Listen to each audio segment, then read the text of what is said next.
rejoice and be glad in it. The day you have made, I will rejoice and be glad in it. I won't worry about tomorrow. I'm trusting what you say. Yeah, come on, say. Today, oh, oh, oh, oh, Today's the day. oh, oh, oh, oh, I'm putting my fears aside.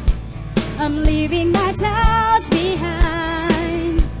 I'm giving my hopes and dreams to you, Jesus. I'm reaching my hand to yours, believing there's so much more, knowing that all you have in store for me is good. Yes, Lord, it's good. Today is the day you have made. I will rejoice and be glad in it. The day you have made, I will rejoice and be glad in it. I won't worry about tomorrow. I'm trusting what you say. Come on, say it. Yeah. Oh, oh, Come on, celebrate. Today's the day. oh, oh, oh, oh, oh. Sige, palakpak po natin ang ating mga kamay and let's celebrate that today is the day that the Lord has made.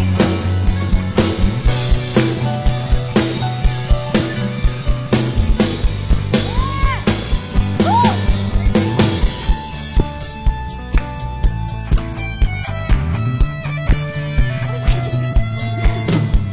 I will stand upon your truth. I will stand upon your truth. And all my days I live for you. All my days I live for you. I will stand upon your truth. I will stand upon your truth. And all my days I live for you.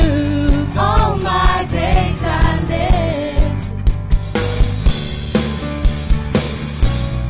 I will rejoice and be glad in it. Today is the day you have made. I will rejoice and be glad in it. I won't worry about tomorrow. Giving you my fears and sorrow. Where you lead me, I Everybody will say it. follow. I'm trusting in what Yes, you Lord. say. Today is the day. Oh, oh, oh, oh, Today is the day. oh, oh, oh, oh, Today is the day. Today is the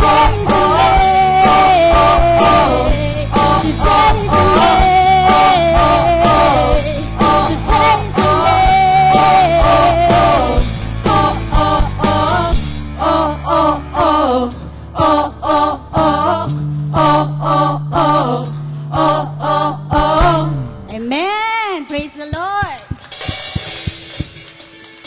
Those who are blessed by God, come on, let's clap our hands. Yeah.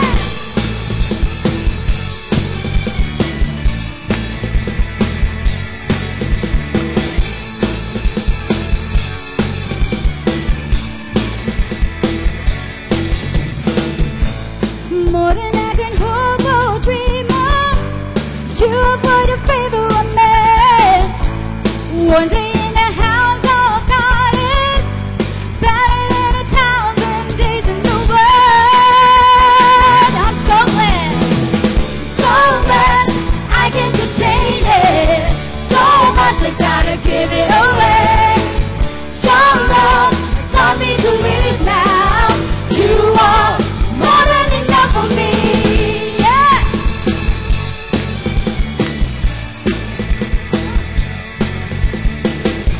More than I can hope or dream of, you poured your favor on me. One day in the house of God is better than 1,000 days in the world. Say to yourself, I'm so blessed, so blessed, I can contain it. So much I gotta give it away. Your love has taught me to live now. You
give it away.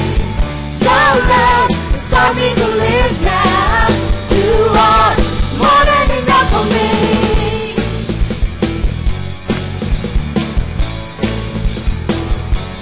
Come on, let's sing. Lord, you're more than enough for me. Lord, you're more than enough for me. Lahat po tayo sabihin natin sa Panginoon. Lord, you're more than enough for me.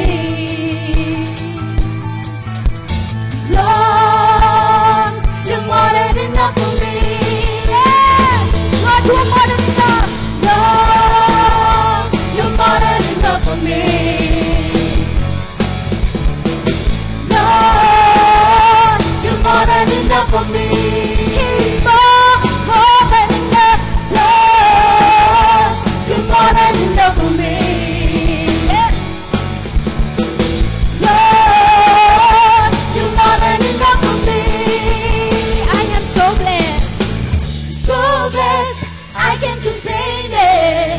So much I gotta give it away. Your love has taught me to live. Yes, Lord, you are more than enough for me. I can't contain it. So much I gotta give it away. Your love has taught me to live now. You are more than enough for me. I can't contain it. So much I gotta give it away. Your love has taught me to live now. You are more than enough for me. Yes, Lord, you are more than enough for me, oh God. Thank you for your love. Thank you for your love. Amen. Amen. Amen. Come on, let's continue to worship the Lord.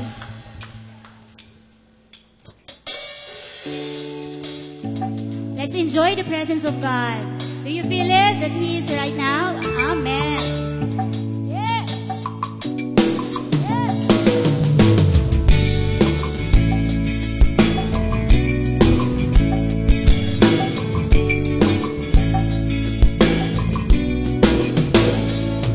For you have set me free from all that I see. Your love completes my life. You're the air that I breathe, and the Savior of the world is the reason I live and I will sing. For you have set me free. For you have set me free from all that I see. Your love completes my life. You're the air that I breathe, and the Savior of the world is the reason I live and I will sing. Come on, let's lift our hands to God. And I will lift my voice to the one who has saved me. I will sing. I will sing. And I cry out for more, saying, Lord, I need you. I will reach out, reaching for more of you in my heart. Amen.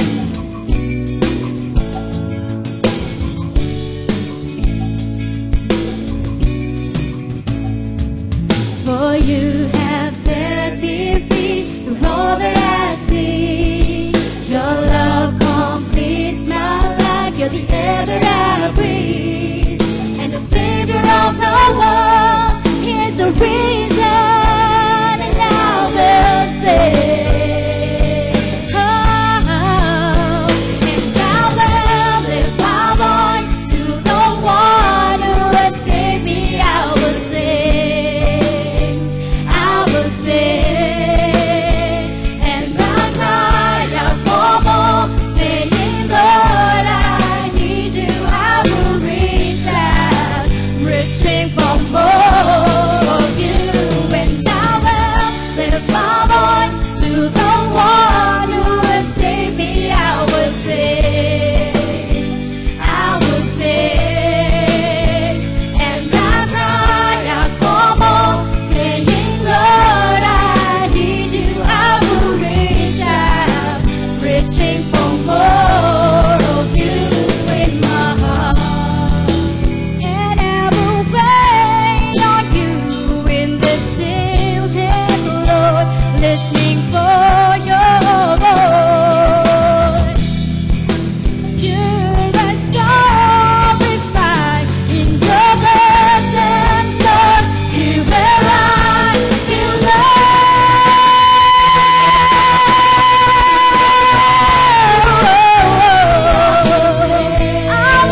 Hallelujah. Let's continue to worship the Lord. Hallelujah.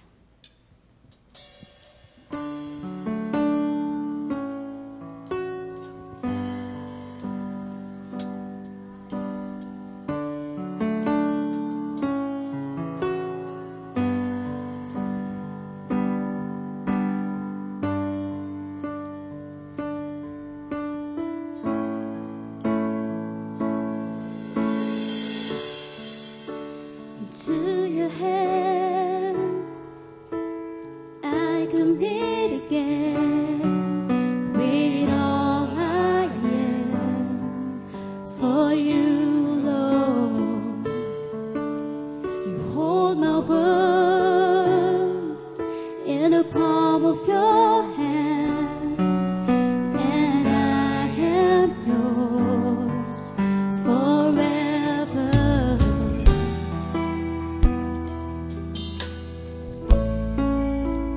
Jesus, I will live in you.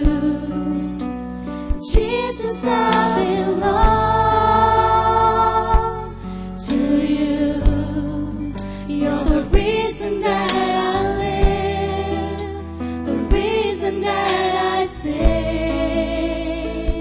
with all I am.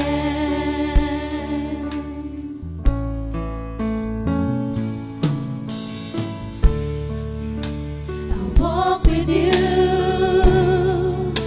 wherever you go, through tears and joy. I'll trust in you, and I'll believe in all of your ways, your promises forever.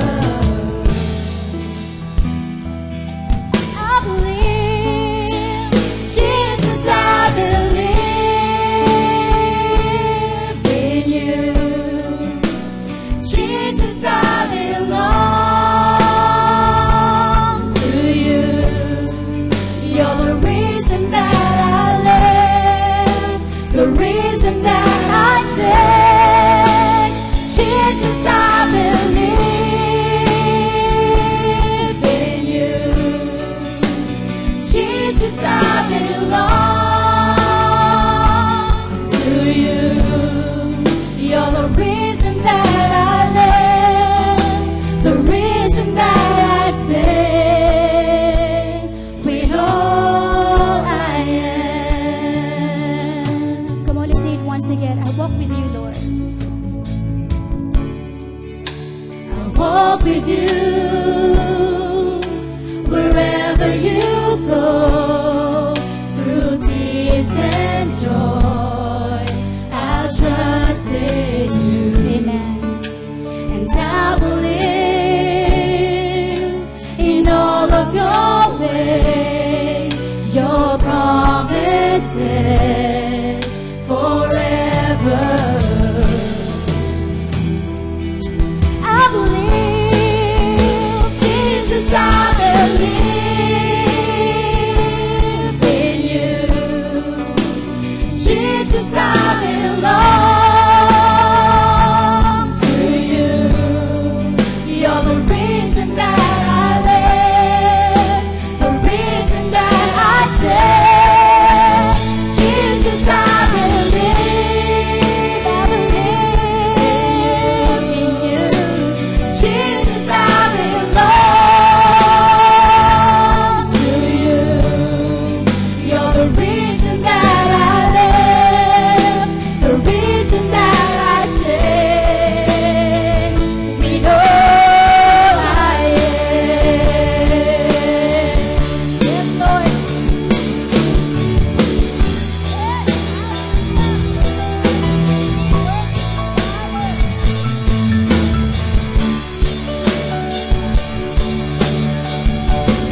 worship you, oh God. I will worship.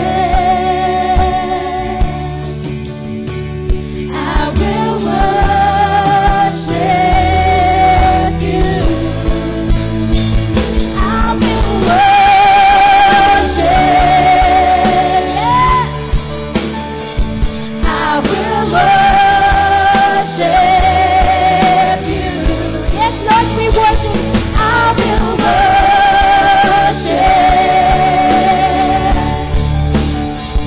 I will worship. Oh Jesus, we worship you. I will worship. I will worship you. I will worship. I will worship you. I will worship. Yes, Lord, we worship you. I will worship you. I will worship.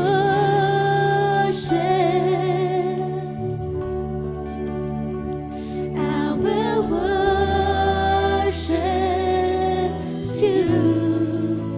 Jesus, I believe in you. Jesus, I belong to you.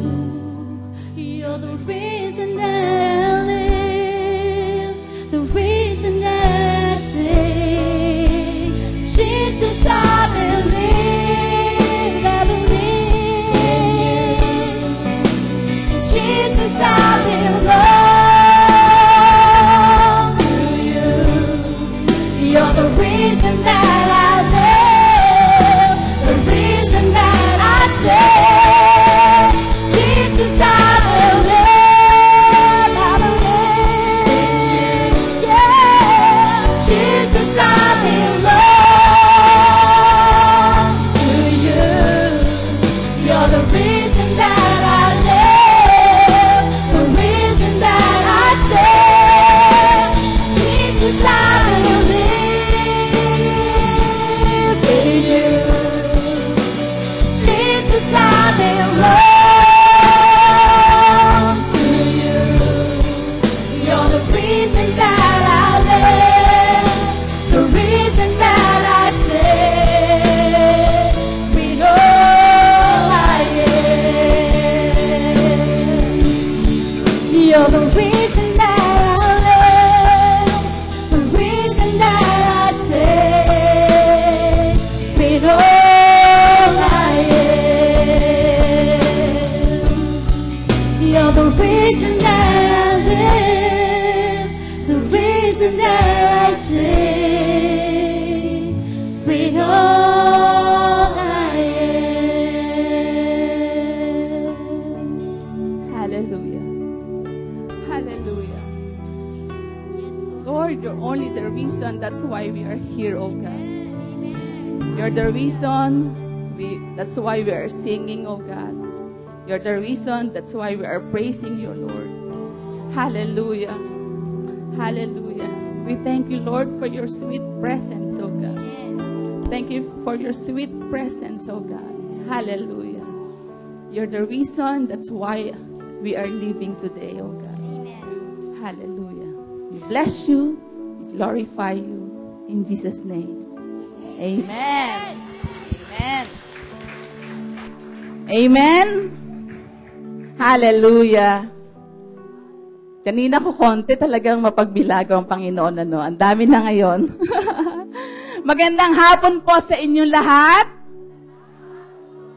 Nabati niyo ba ang inyong mga nanay ng Happy Mother's Day? Sige nga, batiin nyo nga muna ang inyong mga nanay, ang mga mami, mga mama ng Happy Mother's Day. Happy Mother's Day po sa inyo lahat. Thank you.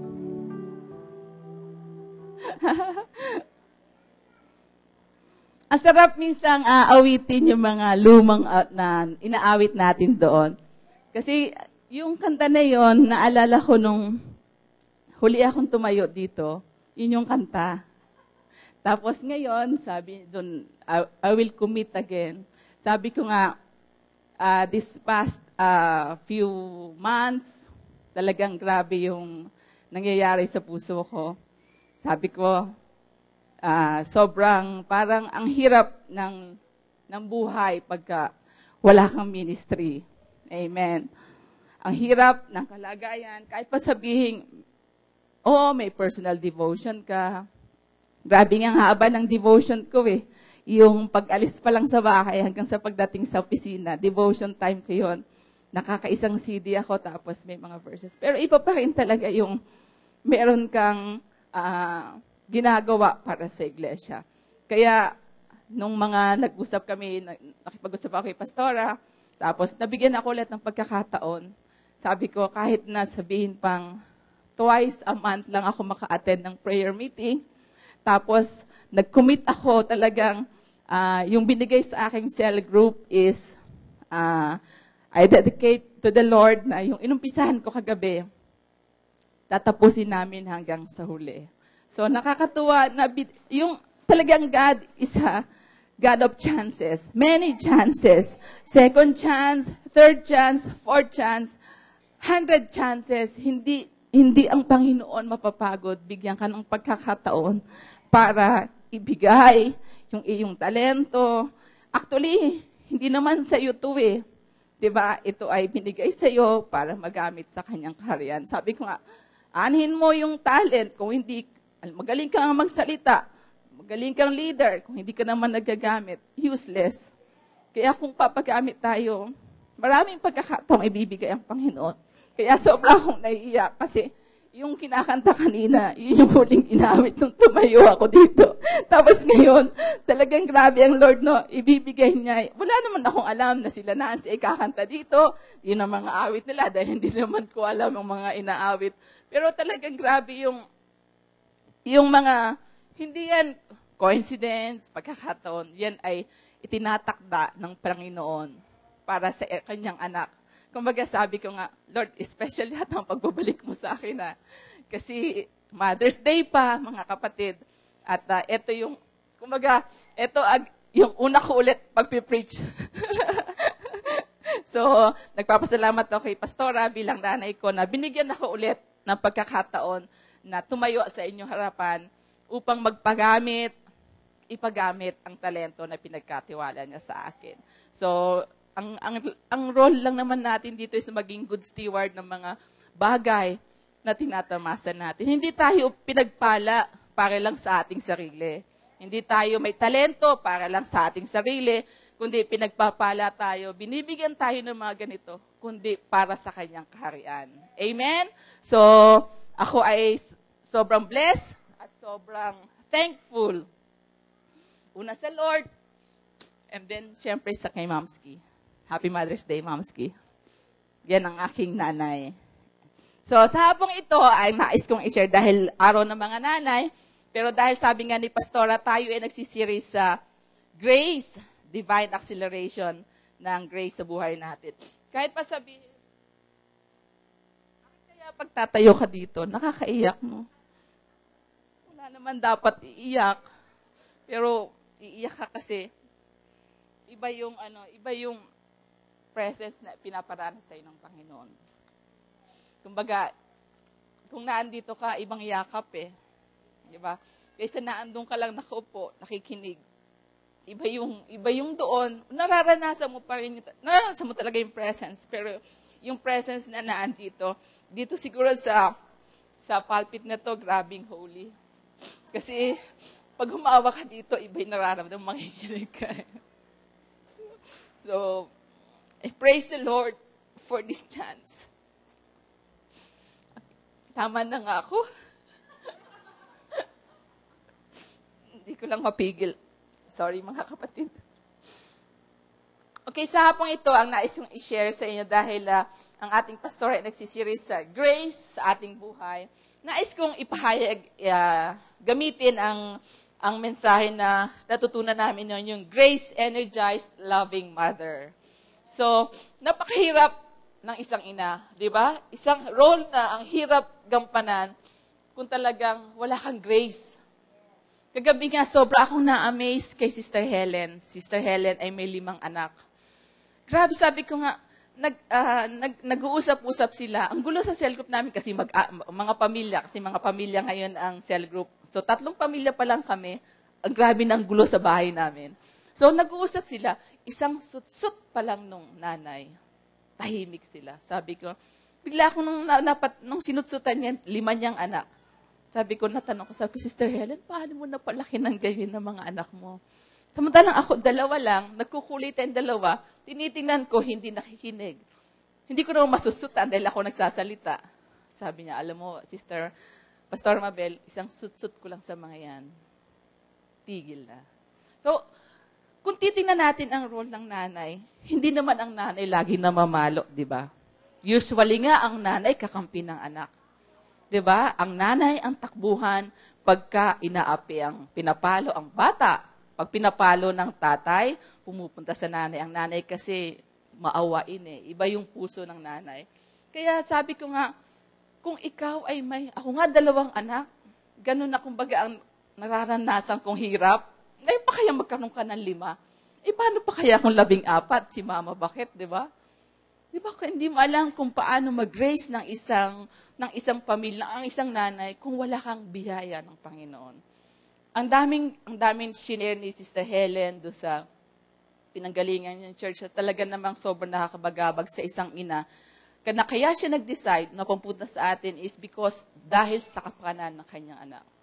Isipin niyo yun, hindi lang tayong mga magulang titingnan ang kapakanan sa ginagalawan lang, kundi ang kapakanan ng mga anak natin sa ating spiritual na buhay. Kagaya ng kaninang umaga, tayo dapat, kagaya ng pinamana, pinaramdam, iniwan na katangian kay Timothy ng kanyang lola at ng kanyang ina, grabing faith ang dapat nating iwan sa ating mga anak. Kaya sabi ko, talagang kahit pa sabing ayaw ng ibang 5 yon, may 3 ayaw na sumama sa kanila, siya pa rin nasunod dahil alam niya ang kapakanan na ang pupuntahan nilang pamilya ay para sa mabuti. Kaya tayo bilang ina, kahit pa sabing marunong nang magdesisyon ang ating mga anak, pero kung sa tingin natin na mas mapapabuti at mas mapapalapit sa Panginoon, it's your decision para gawin sa ating mga anak. Nakakatuwang isipin na ang isang ina mayroong kinalaman sa, kahit biro mo, mga 20 plus na yung mga anak, mayroon pa rin siyang desisyon para sa spiritual na buhay ng kanilang mga anak. Ganon din tayo. Dapat ang attitude natin, lagi natin papakialam. Hindi naman in a way na dominante tayo sa ating mga anak, pero pagdating sa ating relasyon sa ating Panginoon, dapat sinasaklawan natin sila para sa ganon, mayroong magandang patutunguhan ang ating mga anak. Diba? Kasi nakakalungkot kung hahayaan lang natin na malalagay sa mga bagay na hindi maayos. Pero dahil sa faith ni Sister Helen, nadala niya yung mga anak at dito nga siya nakatagpo ng ganon na init. Sabi ko nga, kung marinig nyo lang po ang patotoo ng mag-anak, matutuwa kayo bilang isa sa taga-Rema kasi tataba ang puso nyo kung ano yung nararanasan nila dito sa Rema. Dito daw, pagpasok mo pa lang, walang mahirap, walang mayaman, pantay-pantay. Sa kanila daw kasi, ang hinahalikan lang, mayaman. Pag mahirap, hindi hinahalikan. Kaya, sabi ko nga, kung tayo taga-Rema, ganun ang tingin sa atin, dapat isabuhay natin yun.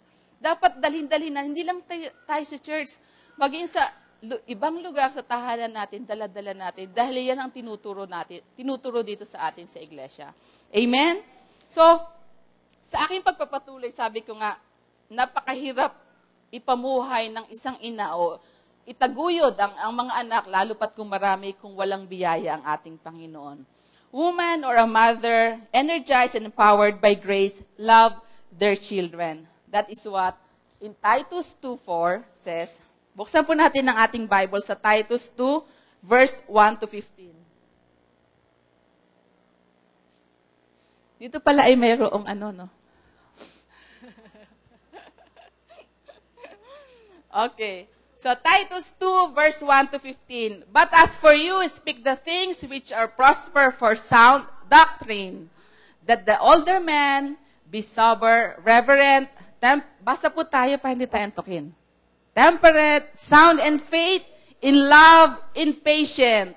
The older women likewise, that they be reverent in behavior, not slanderers, not given too much wine, teachers of good things, that they admonish the young women to love their husbands, to love their children, to be discreet, chaste, homemakers, good, obedient to their own husbands, that the word of God may not be blasphemed. Likewise, exhort the young men to be sober-minded, in all things showing yourself to be pattern of good works, in doctrine showing integrity, reverence, incorruptibility, sound speech that cannot be condemned, that one who was an opponent may be ashamed, having nothing evil to say of you. Exhort bondservants to be obedient to their own masters, to be well-pleasing in all things, not answering back, not filtering, but showing all good fidelity, that they may adorn the doctrine of God, our Savior, in all things. For the grace of God that brings salvation has appeared to all men, teaching us that denying ungodliness and worldly lust, we should live soberly, righteously, and godly in the present age, looking for the blessed hope and glorious appearing of our great God and Savior Jesus Christ, who gave himself for us, that he might redeem us from every lawless deed and purify for himself his own special people, zealous for good works. Speak these things, exhort and rebuke with all authority. Let no one despise you. Amen. Tayo po muna ay manalangin. Hallelujah. Heavenly Father, we thank you for your word. We pray, O God, for your presence na ang mga salitang to ay maipahayag, Panginoon, sa hapong ito. Pumasok sa aming puso at panahan, Panginoon. Hingahan mo po, Lord, banal na Espiritu, ang mga salita na aming ihahayag sa oras na ito, O God. Ikaw ang aming kasama, Panginoon, sa oras na ito, Panginoon. Balutin mo po ako, Panginoon, ang iyong presensya, ang maipahayag ko ay mensahe mo. Gamitin mo lang po ako yung mensahero, Panginoon. Salamat po for your presence. In Jesus' name, amen. Amen. So, today as we celebrate the Mother's Day, we will see how God loves us. How God loves all the mothers, and He wants for all the mothers to be a loving mother, energized and empowered by His grace.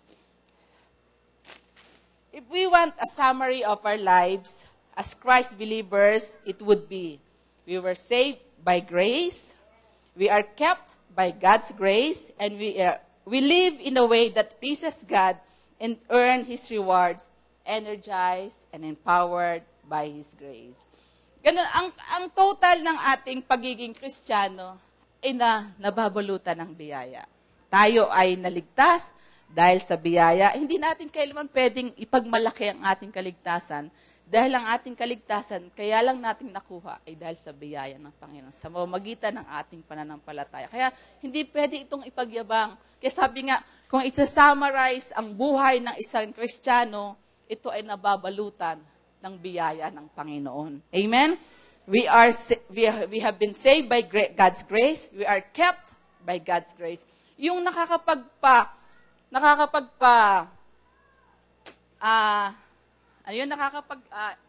bigkis sa atin, nakakapagpatagal sa atin dito sa ating iglesia, hindi dahil sa ating kakayanan, hindi dahil sa ating obligasyon lang. Kaya tayo nananatili sa pananampalataya at pag-attend sa ating iglesia dahil sa biyaya ng ating Panginoon. Hindi dahil sa magaling ka, kaya nandyan ka, maaasahan ka, kaya lagi kang tinatawag sa iglesia. Hindi yon, mga kapatid. We are being kept by God because of His grace. And the summary of all, kaya din tayo nakakatanggap ng mga pagpapala. ay dahil sa biyaya din ng ating Panginoon. Kaya kung iyong susumahin nga ang nakabalot sa ating pagkatao ay ang biyaya ng Panginoon. Sabi ko nga, ang tagal, yung mga series ni Pastora sa atin, ang tagal na ang pinag-usapan natin, faith, ang dami mga sala. Pero yung biyaya, parang neto lang natin pinag-usapan. Sabi ko nga, mas grabe pala talaga ang lawak ng ibig sabihin ng biyaya sa atin. Grabing lawak, grabing lalim, at grabing taas ang ibig sabihin ng biyaya ng Panginoon sa buhay natin. Hindi natin pwedeng tawaran ang biyaya. Sabi nga ang biyaya, yung hindi ka naman deserve pero nagkakaroon ka. Kasi kung deserve ka, walang qualified. Kasi lahat tayo nagkukulang. Lahat tayo nagkakasala para sabihin, kailangan bigyan mo ako nito, Lord, tapat ako sa iyo. No one is honest. Sabi nga, walang hindi nagkakasala. Kung sabi nga, lagi sinasabi ni Pastor ko, ikaw yung hindi nagkakasala, ikaw na yung sasambahin. Pero dahil ang lahat ng tayo nagkakasala, pero isipin mo, no, nakakalapit pa rin tayo sa Panginoon, nakakahingi ng biyaya, hindi dahil sa atin, kundi dahil sa biyaya ng ating Panginoon. Amen? So, kung titingnan mo sa buhay ng isang ina, hindi rin naman sa galing ng nanay na natataguyod niya ang kanyang mga anak. Oo, sabihin mga nating, multi-skill talaga ang mga nanay. Kaya ako naman nasasabing multi-skill kasi sa tahanan, ganito ang isang nanay. Kaya niyang mag-alaga, magluto at maglinis. Pero ang tatay, hindi niya kayang sabay-sabayin yun. Naalala ko yung kwento ni Tina. Sasample lang kita, Pastor Ayan. Noong sa Pandakan pa, nag-church, minsan, nag-alternate sila pag-aalaga sa bata. Aaten si Tina sa Pandakan, may iwan si Ayan. So, si Ayan, may iwan ng bata. So, ang dapat, role ni Ayan is, hindi na kailangang sabihin, pakainin, maglinis, kasi magluto. Tapos sa tawag kay Tina, hindi ka pa nagluto, ay nag-aalaga ako ng bata eh. Diba? Pero ang nanay, mantakin nyo kayang gawin yon. Diba? Ang nanay, pag nawala ang gulo ng bahay. Diba? Hirap na hirap ang tatay. Pag nag-aalaga, kahit magulo pa yan, walang pakialam. Basta ang role niya mag-alaga ngayon. Hindi naman sinabi maglinis ako ng bahay, pero ang nanay, kung iisipin mo, sabihin man nating walang sweldong trabaho, hindi masyadong pinapahalagahan. Minsan nga, magsusulat, nakakahiyang magsulat pag ang trabaho mo tinatanong, housewife lang po ako eh. Pero di ba ang hirap ng trabaho ng may bahay? Sabi ko nga, kung ako may iwan sa bahay, grabe, isipin mo, ito, isa pang kinakatuwa ko kay Sister Helen, lumaki ang mga anak niya na walang katulong siya lang sa bahay. At 5 yun. Lahat malulusog. Nagagalit daw ang asawa pag pumapayat ang anak. Di ba? Yung sinasabi ko, ang nanay, multi-skilled na, productive pa. Talagang iba yung role, di ba? Sabi nga, pag binigyan mo daw ang nanay ng 500, kakain ka pa rin sa isang buwan. Pero ang tatay, bigyan mo kayo ng 500. Di ba? Ang nanay, bigyan mo daw ng bahay, gagawin niya tong tahanan. Bigyan mo ng grocery, gagawin niya tong pagkain sa hapag. Bigyan mo ng isang salita, gagawin niya tong nobela. Di ba? Ganyan, ka-productive ang nanay. Bigyan mo ng sperm cell, gagawin niyo itong bata. Di ba? Ganyan, ka-productive ang isang ina. Bakit kayo natatawa? Isang sperm cell lang. Sabi ko nga, di ba, yung daw manok, araw-araw nangingitlog. Sabi ko, pasalamat tayo, hindi tayo manok. Kasi kung araw-araw arte nangingitlog, grabe, no? Pero ganun ka-productive po ang isang ina. Huwag niyong, mga tatay, mga anak, huwag niyong hindi pinapahalagahan ang mga nanay. Kasi napakalaking role ng isang ina. Nakakaya yan dahil ang biyaya ng Panginoon sa mga nanay ay kakaiba. Kami, huwag magagahad mga lalaki ha. Ang mga lalaki ginawa ng Panginoon, galing sa lupa. Di ba? Minold siya, hinubog, galing sa lupa, nakawangis ng Panginoon. Ang babae, special. finasyo ng Panginoon. Kinuha yung ribs dito, kaya hindi kami galing sa lupa. Kaya hindi kami amoy lupa. O, diba? O, pag tumatanda ang lalaki at babae, sino mas amoy lupa? Ang lalaki, diba? Joke lang. May araw po ang mga tatay sa June. So, gumanti na lang kayo sa araw ng mga tatay.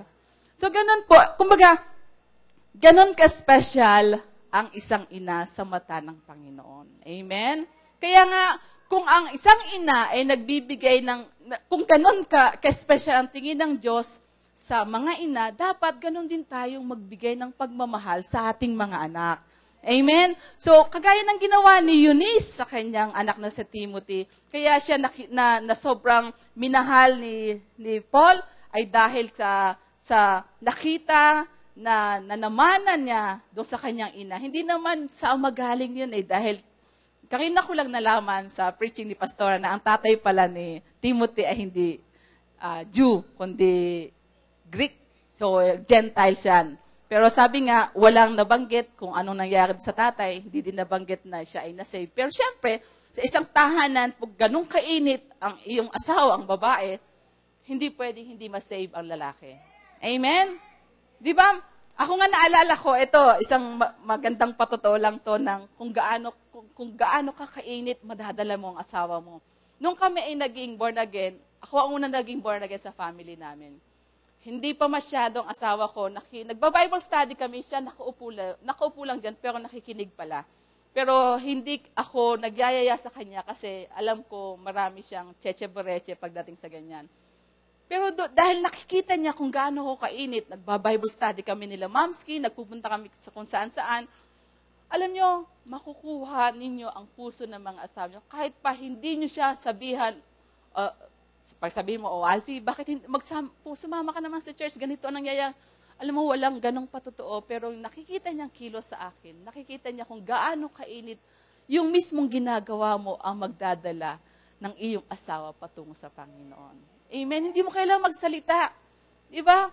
Kung kailangan, sabi nga, kung kinakailangan mong magpahayag, minsan, salita. Pero kailangan mas marami ang kailangan mong gawa para magpahayag ng salita. Amen? Hindi mahirap magpahayag. Sabi ko nga sa mga bata kagabi, alam mo, ang pagpapahayag, hindi ka dapat trying hard. Hindi ka dapat kumbaga, parang ito na yung last. Hindi. Napakasimple lang magpahayag. Basta nakikita yung sincerity sa puso mo, makikita ng tao kung totoong sinasabi mo. Amen? Kaya, pagsasabi lang ng isinasabuhay mo ang pagpapahayag ng salita. Kaya dapat tayong mga ina, ganon sa ating mga anak. Ang lengguwahe natin sa tahanan, hindi kakaiba sa church. Dapat ang church natin kasama sa bahay. Kaya nga, di ba ang iglesia nung panahon nila Pablo, panahon nila Pedro, nasa tahanan? Kaya dapat tayo sa church, sa bahay natin, isang maliit na church, para sa ganon, pagsama natin sa mga anak, hindi sila na-amaze pagdating dito, anong nangyayari? Dahil sa bahay pa lang, ramdam na nila na yun ay tahanan ng ating Panginoon. Amen? Ang laki ng role ng ina sa ganong pagkakataon. Ang tatay, good provider, ang tatay, dapat nangunguna talaga sa mga ganitong gawain. Pero ang role ng isang ina, napakalaking bagay na mabibigay natin, maipamana na. Aside from education, sabi nga, kasabihan, ang edukasyon daw, ang tanging magandang pamana. Hindi po. Ang pinakamagandang pamana sa ating mga anak ay yung relasyon natin sa ating Panginoon. Amen? So, sabi ko nga, kung may biyaya, kung grabe ang biyaya ng Diyos sa ating mga nanay, is because may malaking role ang mga nanay sa kaharian ng Diyos. God's plan to work in the world is His church. Christ Church may be described as a group of people, and big part of this group is the group of women or mothers. Tingnan niyo na lang. Kanina umaga mga kapatid, nung pinatayo ang mga nanay, halos nakalahati ang congregation, naandito lahat ang nanay. Kaya big part ng grupo ng mananampalataya, mga kababaihan, mga nanay, mga women. Kaya sabi nga, sa the last days, gagamitin ng Panginoon ng mga kababaihan. Amen? Kasi napakalaki ng role, kaya nga kakaiba espesyal ang pagkalalang ng Panginoon sa mga kababayan dahil may malaking part ang mga kababaihan sa kaharian ng ating Panginoon. When grace energizes us, yung mga bagay na nakalagay, yung kumbaga nakadikit sa atin, kinalakhan natin, unti-unting nawawala. Na-deny natin yung ungodliness. Naalis natin yung mga masasamang gawin natin. Kasi ang pagiging Kristiyano naman, hindi yan naman automatic na pagka tumanggap ka ngayon, ganito ka nakabanal. Hindi. Grace by grace, biyaya talaga yung unti-unti babaguhin ka. Lahat ng mga bagay na ungodly sa buhay mo, sa biyaya ng Panginoon, unti-unting mababago. Pero kung ikaw ay hindi magbibigay at hindi mananampalataya, kahit pa sabing, andyan, available ang biyaya ng Panginoon. Pero kung hindi ka mag-a-avail, ikaw mismo mapupunta din doon. Amen? Kaya nga sabi ko nga, itong nangyari sa akin, itong mga nakalipas na panahon for about 2 years, naging sobrang, dahil na-assign nga ako sa malayo, hindi ko napansin na unti-unti na nasusuway na sa mga bagay na sa trabaho. Hindi mo pwede mong i-justify, hindi naman masama ang ginagawa, di ba? Dahil sa trabaho, para sa pamilya. Hindi naman yun kumbaga, kung titingnan natin sa mata natin, hindi kasalanan. Amen? Hindi kasalanan na gampanan mo ng paghusayan mo ng mabuti ang iyong trabaho dahil yan ang trabaho mo. Pero alam mo mga kapatid, sa mata ng Diyos, hindi nga kasalanan. Pero yung iyong relasyon sa Panginoon, yun ang nagsasuffer. Di ba? Hindi lang relasyon mo sa Panginoon, yung relasyon mo sa mga anak mo bilang guide upang sila ay maging matatag sa spiritual na buhay na nawawala. Dahil sa aga kang aalis, gabi ka dadating. Iniisip mo trabaho, kahit nasa bahay, ginagawa mo ang trabaho, guys. Gusto mo mapaghusay ang trabaho mo. Pero dahil nga, for the past 2 years, ito yung pinagkaabalahan ko. Pero grabe pa rin talaga ang biyaya ng Panginoon. Dahil isang beses, nung matapos kami nag-attend ng conference noong March, ng April, nag-attend ko. Grabe yung mensahe sa akin ng Panginoon. Tapos, nung kinagabihan noon, nag-attend ako una ko ulit pag-attend ng prayer meeting. Yun yung, sabi nga sa prayer ko, sabi ng Lord, handa pa rin naman andyan pa rin naman ako Hindi ako umalis sa'yo, hindi ako nawala sa'yo. In spite of everything, andyan ang pagpapala ko, andyan biyaya ko. Handa kang bumalik. Tatanggapin kita. Kaya sabi ko, Lord, magkukumit ako. Hindi ko sasabihin sa iba. Hindi ko sasabihin sa ibang tao. Sa'yo ko lang sasabihin. Bigyan mo ako ng biyaya na pagkagaling ko sa office, pag Friday, maka-attend ako. Kahit hinihingi ko nga sa Panginoon, twice a month lang. Pero nakakatuwa. Naka-attend ako noon, tapos nung other Friday, hindi ako naka-attend. Nung Friday, naka-attend ako. Tapos sabi ko, Lord, sana kada Friday na lang maka-attend ako. Bigyan mo ako ng pagkakataon na yun para maipakita ko sa iyo yung salita ko. Kasi sa iyo ako nangako, hindi sa ibang tao. Sabi ko, di ba pag kami nagbigay, kami mga anak mo, i-honor mo yon. Hindi ka naman tumitingin sa kalagayan mas tinitingnan mo yung pananampalataya namin. Kaya sabi ko nga, walang mahirap kung talagang magtatalaga ka sa Panginoon. Ikaw yung magde-decide. Kaya sabi ko, sa pagpapalaki ng anak, ganun din. Hindi lahat binigyan ng pagkakataon maging ina. Amen? May mga mag-asawa dyan, naging wife lang, naging asawa lang, pero hindi naging ina. Meron ako nabasa doon sa isang kwento. Kinasal siya December 2010, kinasal siya. Pagkakasal niya, sabi nga, I am never been a mother because after na kinasal sila, nag-cheat na sa kanya yung asawa niya. Tapos nagpanal na siya ng May the following year. 13 years hanggang ngayon, sinasuffer niya yung pagpapakasal niya.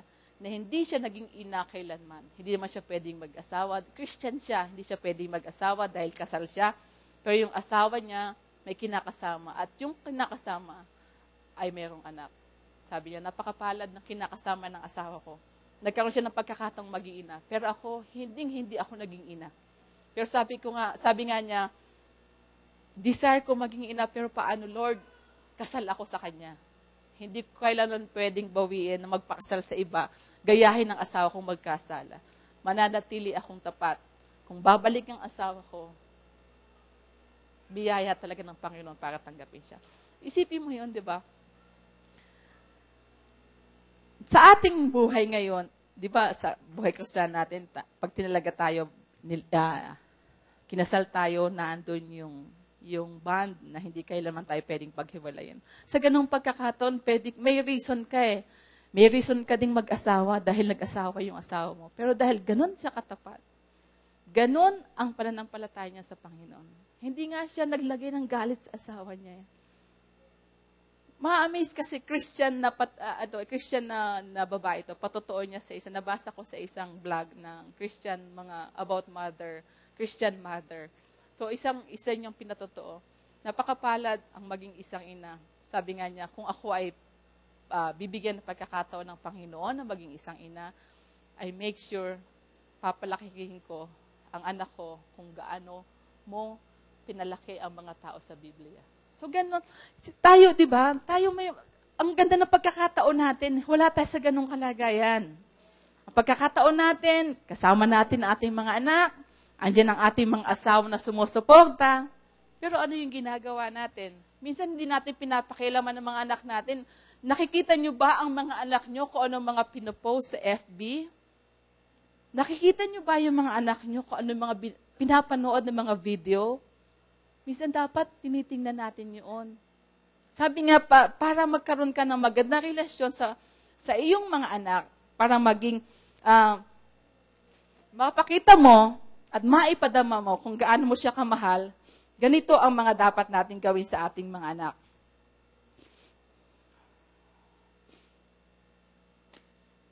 Kung tayo daw ay magpapakita ng pag-ibig, ang una nating ipadama yung action, yung touch. There is magic sa paghawak, sa pagyakap. Nayakap nyo ba ang iyong mga anak? Baka mamaya, puro harsh word ang mga sinasabi natin. Mapaparamdam natin ang pagmamahal natin sa ating manak sa pamamagitan ng yakapin natin sila. Kailan mo huling nayakap ang anak mo? Kailan mo huling hinalikan ang anak mo? Kailan mo siya huling tinabihan sa pagtulog? Buhat ba nung nahiwalay na sa iyo mga anak mo, nakatabi mo siya sa pagtulog?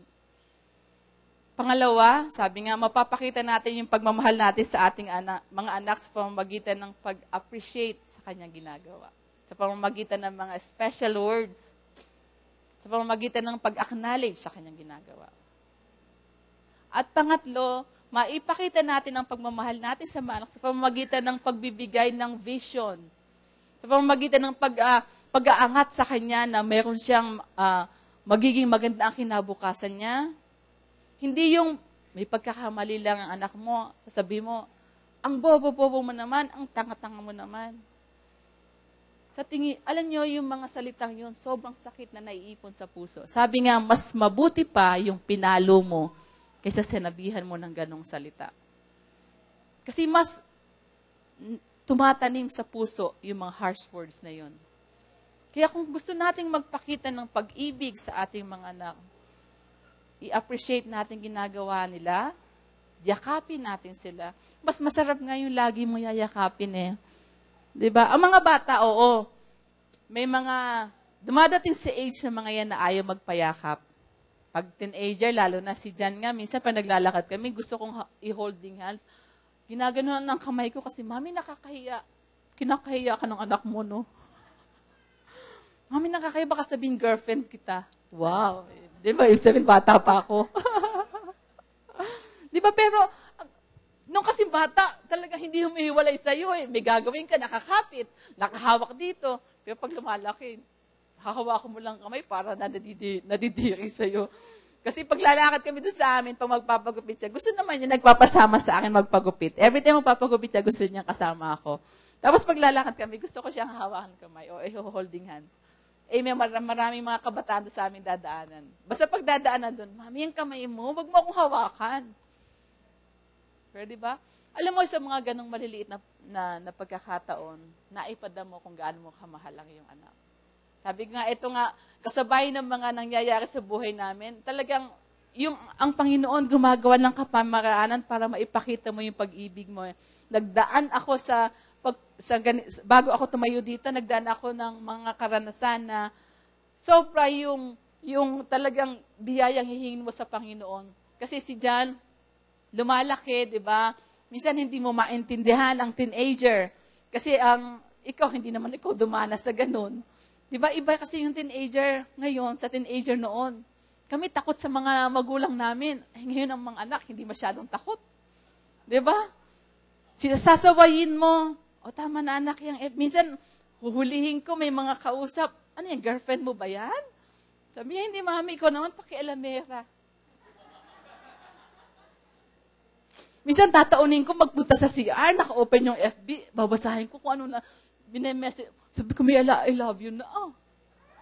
Sabi ko, minsan, di ba, 16 years old anak mo, gano'n na pala ngayon. Hindi mo akalain na dadating sa gano'n. Ay, noong 16 years old ako, hindi naman ako gano'n. Kasi wala namang FB nung araw. Magsabi nga lang, yung sabihan ako ng I love you, feeling ko, marami na akong kasalanan sa nanay ko eh. Yung hindi man ako nagsabi, sinabihan lang ako ng I love you, parang feeling ko at nagpaligaw ako. Naku, lagot ako sa nanay ko. Ganun kami mga kabataan nung araw. Yung sabihan, yun nga lang, mahawakan yung dulo ng daliri, talagang, ay, grabe na kasalanan yun. Kasi feeling namin, buntis na kami. Alam mo, salamat na lang, noon ako lumaki. Hindi ngayon sa panahon. Kasi kung ngayon ako lumaki sa panahon to, suwail din ako sa magulang ko. So, sabi ko nga, ang pagpaparanas, kailang maintindihan mo ang iyong mga anak. Hindi ka pwedeng igaya mo, bakit kami nung araw, hindi ganyan, hindi ka maintindihan. I-appreciate mo ginagawa nila. Kasi ngayon ang bata, multi-skilled. Nag-review sila, nakalagay yung music nila dito, nakabukas ang TV, nakabukas ang computer. Sabi ko, anak, nag-review. Mami, huwag kang maingay, nag-review ako. Pero nakabukas ang computer, nakabukas ang TV, may nakalagay dito. Pero pag tingnan mo naman ang exam, ang tataas. Sabi ko, amazing, no? Hindi mo naman makita ang samantalang kami noon, seryoso talaga sa pag-aaral. Pupunta kami sa isang tahimik na lugar, talagang, memorize namin lahat yan para lang perfect ang aming exam. Pero ngayon ang mga bata, available lahat, naandyan lahat ng mga gadgets, nakabukas, nagre-review yun. Ha? Ganyan ka-multi-skill ating mga anak. Kaya huwag kayong magagalit. Intindihin nyo sila. At pag nakita nyo naman ang bunga na kanilang ginagawa, ma-appreciate nyo sila. Kasi iba yung pamamaraan noon eh. Iba yung pamamaraan ngayon. Kaya isa sa part ng pagpapakita ng pagmamahal, ay yung pag-intindi sa kanilang kalagayan. Ikaw ang nanay, ikaw mag-intindi. Kaya huwag tayong magagalit kung nakikita natin sa mga anak na gano'n ang ginagawa nila. Kasi hindi mo na pwedeng ikumpara yung kinalakhan mo noon at mga kinakalakhan ng bata ngayon. Amen? So sabi ko nga, ang biyaya ng Panginoon, kung ihalin tulad, ito yung pag-ibig, yung pagpapakita ng pag-ibig ng ina, ito ay ihalin tulad sa pagpapakita ng pag-ibig ni Jesus sa kanya mga disipulo, kaibigan. Unang-una, nung paano pinakita ng Panginoon kay Lazarus, 'di ba? Nung may sakit si Lazarus, tinawag siya nung magkapatid para sabihin si Lazarus ay may sakit. Sabi niya sa John 11:3, "Therefore the sisters sent to him, saying, Lord, behold, he whom you love is sick." 'Di ba? Ang mga tao, alam ng mga tao kung gaano kamahal ng ating Panginoon Jesus yung mga taong binabanggit. Sinabi din diyan do sa John 20 verse 2, noong si Simon Peter ay lumapit, sabi niya, "Then she ran and came to Simon Peter and to the other disciple, whom Jesus loved," si John yun, "and said to them, they have taken away the Lord out of the tomb, and we do not know where they have laid him." Ibig sabihin yung salita ng kung paano mahal nila yung mga taong binabanggit, ganun dapat ang maging modelo natin kung paano natin minamahal ang ating mga anak. Yung phileo, yun yung sinasabi yung kind of love na sinasabi, yung phileo, na, kumbaga, emotional love. Yung isa, unconditional love, yung sobrang lalim, agape love. May tatlo kasing klase ng pag-ibig. Agape, phileo, at saka yung eros. Ito naman yung pag-ibig sa opposite sex. Sa iyong asawa, sa iyong nobyo, pag-ibig na gano'n, naradama. Pero yung agape, yung unconditional love, na yung pag-ibig ng Ama sa atin. Pero yung phileo, yung pag-ibig, yung emotional love, na supposed to be, dapat ito yung pinaparanas natin sa ating mga anak. Ito yung love that is emotional, close, visible. It is the Lord asked para sa ating mga nanay, para maipakita natin kung gaano natin kamahal ang ating mga anak. Ito yung sinasabing priceless gift of love sa ating mga children.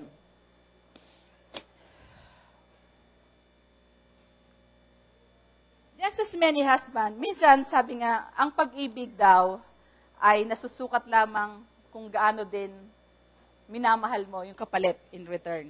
Kung mahal mo ang iyong asawa, binabalik ng asawa mo yung pagmamahal, ganun kayo sobrang nagmamahal. Paano kung ikaw lang nagmamahal? Patuloy mo bang maipakita yung pagmamahal? For example, may isa kang anak na sobrang hindi masyadong pasaway. Paano mo maipakita sa kanya yung pag-ibig na yon? Ikaw ba ay susuko para hindi siya maituwid? O ikaw ay titigil na lang, hayaan mo na lang siya? Sa tingin nyo, sino ang magdadala noon para ituwid yung kanyang buhay? Kaya nga tayo na andyan bilang ina, is para tayo maging guide sa kinabukasan ng ating mga anak. Yun ang mga role na hindi minsan kayang gampanan ng tatay. Aminin mo natin, hindi. Ang tatay, provider lang sila. Minsan sa pag-build ng kanilang, kaya nga dito sabi nga, sa kultura daw ng Pilipinas, mas maraming nagiging Becky, napatingin ako kay Brother Orly, hindi naman mas marami nagiging mas malamya dahil yung attachment nila sa nanay. Kasi laging naandyan ang nanay. Pag nag-abroad, di ba, umalis sa mga tatay, ang nanay ang naandyan. Pag nagtatrabaho, uuwi ang tatay, this oras ng gabi, ang nanay lagi nanay. Kaya yung attachment ng nanay kakaiba. Kaya minsan, pag sumusobrang nanay, nagiging sobra din yung anak. Kung gaano kaarte yung nanay, ganun din kaarte yung anak. Kung gaano katigas yung nanay, ganun din katigas ang anak. Kaya sabi nga ng asawa ko, kung ganyan ka kasiga, kaya siga yung mga anak mo kasi siga ka eh. Kaya minsan dapat ibabalanse din natin. Kung ganun natin pinapakita, kasi nakikita at namamanan ng isang ina yung ginagawa ng anak. Kaya din, yung sabihin man natin ang tomboy at ang bakla ay hindi naman ipinanganak na tomboy at bakla. Lalaki at babae pa rin. Nasa sa environment, nasa magulang, nasa nanay. Kaya nagiging minsan bading ang mga anak. Ginagawa iniipitan, mini-make-upan. Kaya nakakatuwaan, nakakagawian na ng bata na gano'n na maging gawin niya kasi ginagawa siyang babae. Kaya napakalaking role ng isang ina sa paglaki ng anak kung anong patutunguhan niya sa kanyang buhay. Kaya tayo mga nanay, grabe yung ating, sabi nga doon sa paglaki pa lang, may stage ang bata, talagang kailangan ng gabay mo. Magmula 1 to 7 years old, kailangan yung sobra mong gabay. Kasi doon nagpo-form ang isang bata. Kaya yung mga panong yun, huwag mo siyang iiwanan doon. Kasi naandun yung formation ng isang bata. At kailangan ng nanay at tatay sa kanyang paglaki. Hindi pwedeng nanay lang, hindi pwedeng tatay lang. Parehas yan. Kaya ang Mother's Day, hindi lang po para sa nanay, para din po sa mga tatay. Amen? Yung sample kanina, nakakatuwa, sabi ko nga, yung message si Pastora kanina, kung paano niya sinample si Timothy, kung paano pinakitaan, hinubog ni Paul si Timothy. Ito yung example ko din kanina, kung paano niya mentor si Timothy. Kaya nung umaga nasabi yun ni Pastora. Sabi kasi ni Paul kay Timothy, Timothy is a true son. Sabi niya sa 1 Timothy 1:2. To Timothy, a true son in the faith, grace, mercy, and peace from God our Father and Jesus our Lord. Sinabi din niya sa 1 Timothy 4:12, he told Timothy he was an example of the flock. Let no one despise your youth, but be an example to the believer in words. Kaya ako sinasabi ito is because nabanggit na pagpapalaki ng anak kung paano mentor ni Paul si Timothy. Ganon din tayo dapat. Kung paano ang pagme-mentor, ang pagpapalaki ng anak, isa ring paraan para sa pagme-mentor. Kung paano mo hinuhubog, kung paano mo papalakihin, may role ka sa lahat ng aspeto ng buhay niya. Kaya sinasabi niya, sa pagpapalaki ng anak, gayahin mo si Paul, kung paano niya ipinakita kay Timothy, kung paano niya mentor, kung paano niya ina-praise, paano niya hinawakan si Paul. Sinabi niya si Paul, good example of the believer. Sinabi din niya sa 1 Timothy 4:14 that he had a gift. Sabi niya, do not neglect the gift that is in you, which was given to you by prophecy with the laying of the hands on the eldership, and needed to stir it up. Therefore, I remind you to stir up the gift of God which is in you through the laying on of my hands. So, sinabi din niya, yung mga katangian ni Timothy, nire-remind niya. Sinasabi niya na huwag mong i-neglect ang gift mo, binigay sa iyo yan ng Panginoon, gagamitin mo yan. Sinabi din ni Paul na yung mga weaknesses, hindi niya binibilittle. Sabi niya, Paul was careful to not belittle Timothy for his weaknesses. Sabi niya sa 1 Timothy 5:23, no longer drink only water, but use a little. Siguro sa pagkakabasa ko, siguro si Timothy, mahilig ding uminom. Kasi sinabi niya dito, no longer drink only water, but use a little wine for your stomach's sake and your frequent infirmities.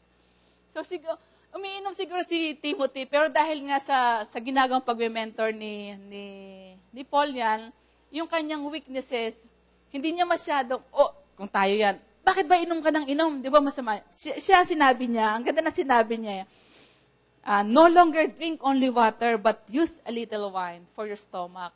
Pag sinabi niya, pwede ka namang inom para sa iyong tiyan at saka para sa yung frequent infirmities.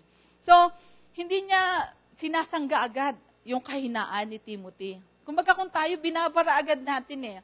Kung may mga kahinaan yung mga anak natin, huwag natin barahin. Gamitan natin ang ginawa ni Paul kay Timothy.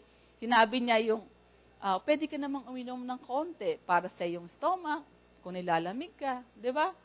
Paminsan-minsan, hindi yung pagbabawalan mo ng sobra. Grabe. Kasi minsan, pag sobra mong higpit, tatakasan ka ng yung mga anak, gagawin yung bawal. Kaya dapat ganun ang pag-raise. Sinabi din niya dito sinabi niya, rather he told Timothy he had a treasure entrusted him. Sabi niya sa 1 Timothy 6:20, O Timothy, guard what was committed to your trust, avoiding the profane and idle bubblings and contradiction of what is falsely called knowledge. And that he should never stop no matter what lay ahead, because he was gifted and that God was going to use him and reward him. So kung makikita mong may talent ng anak mo, iangat mo. Kasi lahat naman ng tao, mayroong kanya-kanyang talento. Minsan hindi lang na-stir up, hindi lang na-appraise para lang. Kumbaga kasi ang bata, kailangang i-stir up mo para magkaroon sila ng confidence na kaya niya yun eh. Minsan tayong mga magulang naghahadlang para ipakita niya yung kanyang kakayanan. Kaya ang role natin, taga-stir up, sabi nga kanina, paypayan mo para mag-apoy. Diba? Paypayan mo para maglagablab yung mayroong maliit na faith niya sa anak mo. Ikaw mismo mag-alab. Ikaw mag-stir up niyan, kagaya ng ginagawa. Example ni Paul, kung paano mentor ni Paul si Timothy. Kaya ngayon, nag-handle si Timothy ng isang iglesia, ganun siya ka-powerful. Kasi kung paano mentor ni Paul si Timothy, ganun din dapat natin mentor ang ating mga anak. Hindi natin pwedeng ibigay, available naman ang church, naandyan para i-mentor yung aming mga anak, naandyan yung mga ate, kuya nila, sila na lang bahala. Basta sa bahay, ako na lang ang magganito. Pero yung sa spiritual, church na lang yan. Hindi po. Ang laki ng role natin. Kung gusto nating makita yung buhay natin na maayos sa bahay pa lang, gawin na natin. Huwag nating iasa ang ating mga anak na i-mentor sa church, i-mentor ng mga ate, kuya dito sa church. Oo, available ang mga youth leader natin para i-mentor mga batang yan. Pero tayo mismo may role para sa paglago ng spiritual na buhay ng ating mga bata. Kagaya din yan sa eskwela, hindi mo pwedeng iasa ang karunungan ng mga bata sa teacher lang. May role ka para sa paglago ng karunungan ng iyong mga anak. Hindi pwedeng, sa school na lang yan matututo. Doon na lang yan kasi nagbabayad ka naman ng mahal na tuition fees. Pero pagdating sa bahay, wala kang pakialam sa mga assignments, wala kang pakialam sa mga gagawin ng anak mo. Ano mangyayari sa anak mo? Di bokya lagi sa assignment. Ganon din. Sa spiritual na buhay, napakalaki ng role nating mga nanay para lumago. Sabi nga, para makita ang bunga, mahusay ka nga sa church, lagi kang attentive, mahusay kang leader, pero ang mga anak mo, hindi. Hindi ka masasabing matagumpay na leader ng isang iglesia. Kung ang mga anak mo, hindi mo man lang masama, pag nag-gathering, ang kukulit. Diba? Kaya sabi ko nga, sobra talaga ako na-amaze kung paano na-raise si Sister Helen kanilang 5 anak. In spite of, lumaki sila, talagang Christian na sila ever since. Pero yung 5 na magkakasuntas lalaki, normal din naman na buhay ang ginagalawa nila eh. Yung lugar nga nila doon sa Santa Mesa, medyo parang area sa squatter.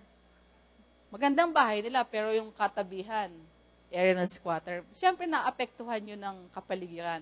Pero dahil ganun ka husay, kung baga ganun ka kaayos pinalaki ni Sister Helen ang kanyang mga anak, lumaki ang mga bata.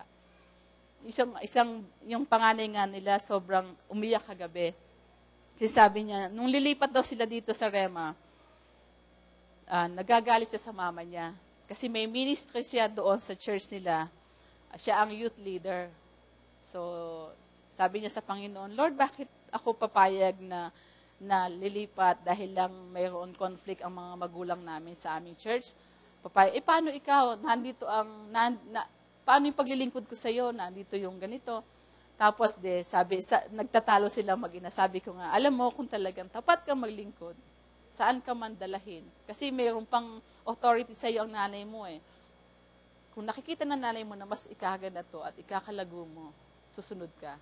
Kasi there's power in submission. Nanay mo pa, nasa loob ka pa ng authority ng nanay mo. At saka sabi ko, ang Panginoon, hindi naman niya ino-honor kung saan kang lugar, mas ino-honor niya yung puso mo.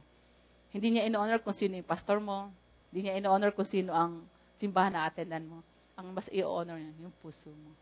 Kaya umiiyak siya kagabi, akala niya, nung paglipat niya dito, tapos na, wala na yung relasyon niya sa God dahil nawalan siya ng ministry, dahil youth leader siya. So, galit na galit siya sa nanay niya kasi nga, ang dahilan kaya siya nawalan ng ministry dahil lumipat siya dito sa Rema. Sabi ko, alam nyo, tapos tinanong ko sila, so ngayon, ano nararamdaman nyo sa Rema? Ang pakiramdam nila, tanggap sila, pero sabi nga, wala pa daw silang mapuntahan ng ministry. Sabi ko, ang ating iglesia, na-explain ko, maraming mga programang iglesia na pagtanggap, pag wini-welcome. Pero kung tayo mismo ang maglalayo doon sa mga ginagawa na yun, hindi tayo mako-connect. Dapat tayo mismo ang magko-connect sa kanila. For example, kaya sinasabi nga namin sa mga kabataan, huwag kayong kayo-kayo lang. Minsan marami tayong kabataan na pupunta dito, hindi lang mararamdaman na member kasi hindi sila nalalapitan. Hinahanap nila kasi yung belongingness eh. Kaya sabi ko, mula bukas, kaya si John, sabi ko, puntahan mo yung mga kapatiran mo na dito kasi nararamdaman nilang hindi naman daw sila tanggap. Sabi ko, hindi kayo tanggap. Sa dami kasi natin, minsan kailangan tayo mismo ang magko-connect para maramdaman nating belong tayo. Diba? So, yung ating pagiging mabuti, yung sinasabi ko yung pagiging si Sister Helen, is grabe yung pinagdaanan niya bago niya ilipat yung pamilya niya sa atin. Kasi sobrang hiningi niya yung biyaya. Kasi gusto niyang mapabuti yung mga anak niya eh.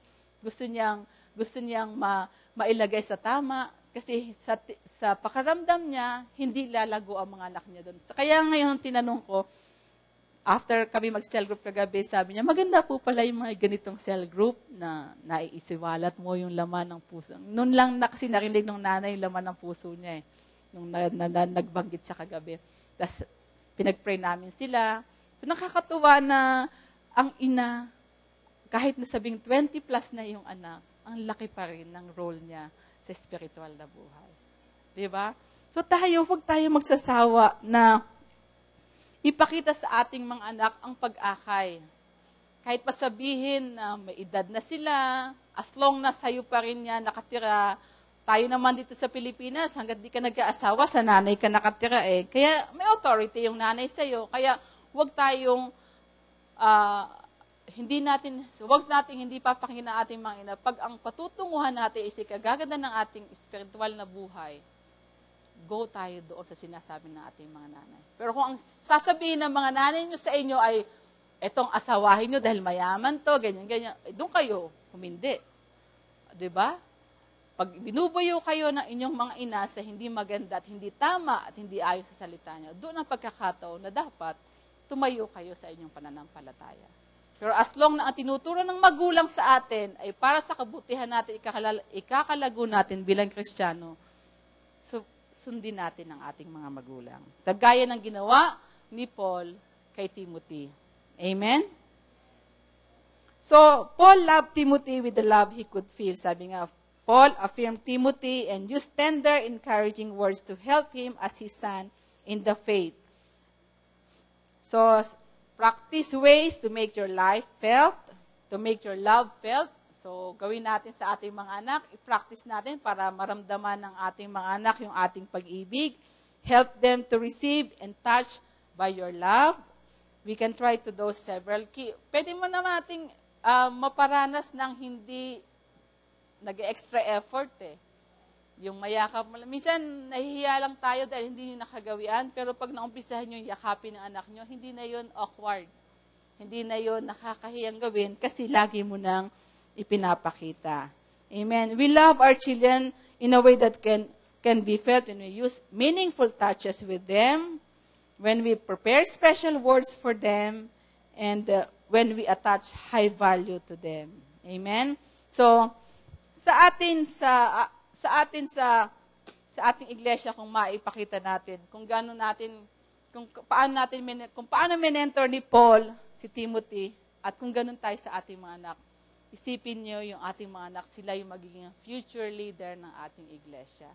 Amen. Sila yung magtataguyod kasi tayo lilipas din eh. Si Pastora lilipas din yan, aangat yung kanyang mga anak, tayo mga anak natin, sila din ang aangat, lilipas din tayo. Kaya kung hindi tayo mag-iiwan ng legacy na ating tinanggap, hinayaan lang natin sila sa kanilang ginagawa, sino ang magiging leader ng ating iglesia? Hihintayin ba natin na may manggagaling sa labas para tumayong leader? Di ba dapat ang tatayong mga leader, yung mga anak natin, na mula bata, pinapaliguan na natin ang salita ng Diyos. Amen?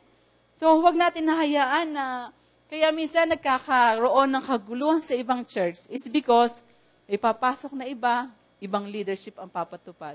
Papasok iba dahil hindi na continue ng mga nasa loob yung dating inumpisahan ng unang leader. Kaya ganun na lang ang pagme-mentor ni Paul kay Timothy kasi gusto niyang ipagpatuloy ni Timothy yung anong inumpisahan ni Paul. Gaya din natin, kung inumpisahan natin ang ating rema na ganito ang atmosphere, hanggang sa uli dapat ganito tayo kalalim sa salita, ganito tayo katindi mag-worship sa Panginoon. Sabi nga, naalala ko yung kwento ni Ma'am Ski noong nag-attend kami sa conference, ang rema daw ay tapunan ng mga pasaway na Kristiyano. Ano kung tapunan? As long na dito natin nababago yung tao. Diba? Ano kung dito ang puntahan ng mga pasaway na Kristiyano? Kasi minsan pag-attend ni Pastora, sasabihin sa kanya, bakit sa inyo nag-attend yung ganitong seat so and so?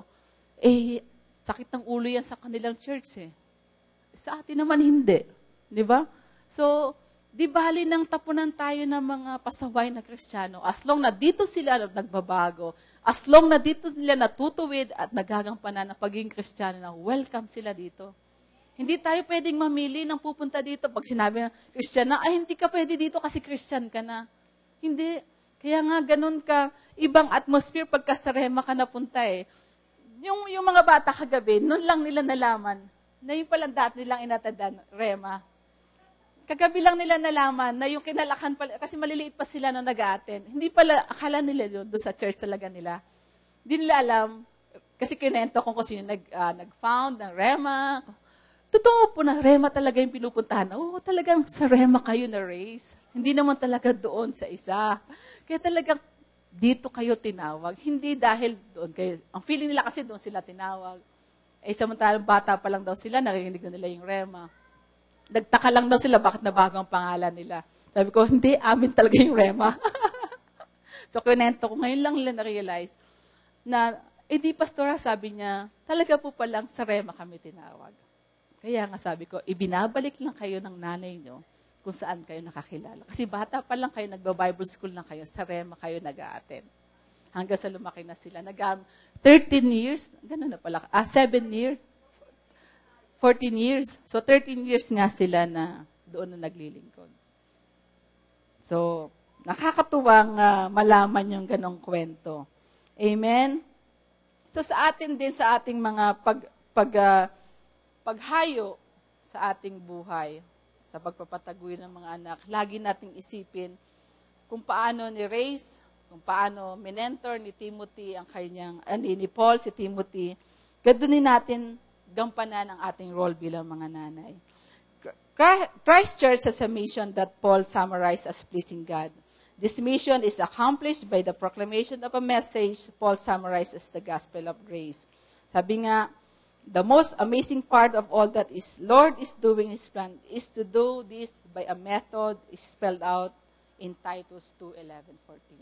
So sabi nga, yung grace na ibinibigay sa mga nanay, sa mga tatay, sa young women, young men, older women, ito yung dapat nating hawak-hawak, dapat nating isabuhay kung paano tayo mag-grace, kung paano tayo magmahal sa ating mga asawa. Sabi nga, kung gusto mong maging mapagmahal sa iyong mga anak, una munang mahalin ang inyong mga asawa. Kasi ang mga anak, bunga lang inyong pagmamahalan. Kaya kung hindi nakikita ng mga anak na mahal niyo ang isa't isa, nagiging insecure ang mga bata. Nagkakaroon sila ng mga ugali na pasaway kasi kayo mismo pasaway sa isa't isa. Pero kung nakikita ng mga bata kung gaano nyo kamahal ang isa't isa, yung mga asawa ninyo, sobrang secure sila sa pamilya nila. Kasi kayo una nagpapakita. Kasi sabi nga, hindi mo pwedeng ibigay yung wala ka. Kailangan mapagmahal ka sa iyong asawa. Kasi hindi naman magkakaroon ng anak kung wala yung asawa mo. Yan. Kaya unang naging parte ng buhay mo ang iyong asawa. Kaya pakamahalin natin. Mga nanay, pakamahalin natin ating mga asawa kasi sila ang nagbigay. Kaya meron tayong mga anak. Nagbigay sila ng sperm cell, laging bata. 'Di ba? So, sa hapong ito, yun ang nais kong i-share sa inyo na yung biyaya na ipinagkatiwala sa ating mga ina, dapat pag-ibayuhin natin sa pagpapalaki ng ating mga anak. Mahirap maging nanay. Napakahirap na trabaho. Yan yung nanay na yan yung trabaho na walang sweldo. Walang performance appraisal, walang increase, walang time out, walang day off muna ako ngayon bilang nanay, walang ganon. May palabas sa TV, day off. Pagpasok ng alas 5 ng umaga, time in ng nanay. Maganda ito makita ng mga bata. Ito parang Christian, yung palabas niya. Alas 5 ng umaga, in na yung nanay. Pagdating na alas 8 ng gabi, out na ang nanay, nakalak na yung kwarto. Yung mga bata tumanto. Pero pagdating ng gabi, kinakatok nila yung mga nanay nila. Hindi sumasagot, nakalagay, out na ako. Gusto niyo ba ang nanay niyo ganon? Nung may limit, pag may kailangan kayo, may sakit kayo sa gabi, hindi pwedeng katokin kasi out na ang mga nanay. Di ba napakahirap na trabaho ng isang ina? Wala siyang time out, walang day off. Anytime, 24/7, pwede mong tawagin kung kailangan mo ang nanay mo. Amen?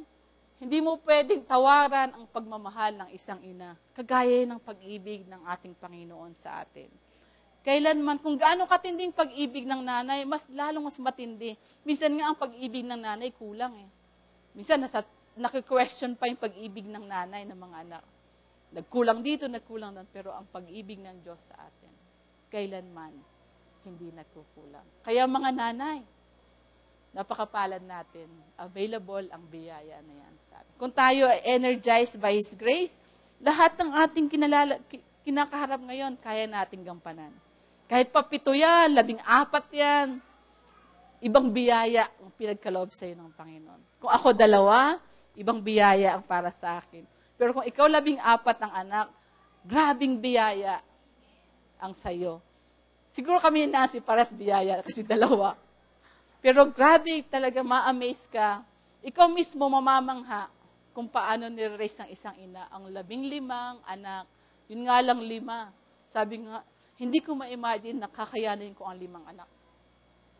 Dahil ibang biyaya ang para sa akin. Kanya-kanyang level of grace. Pero nasa atin po yun kung paano mag-accelerate yung biyaya na yun. Amen? Hindi pwedeng sabihin sila lang ang pwede noon. Ang susi niya, nasa atin ang pag-accelerate ng biyaya ng sabi.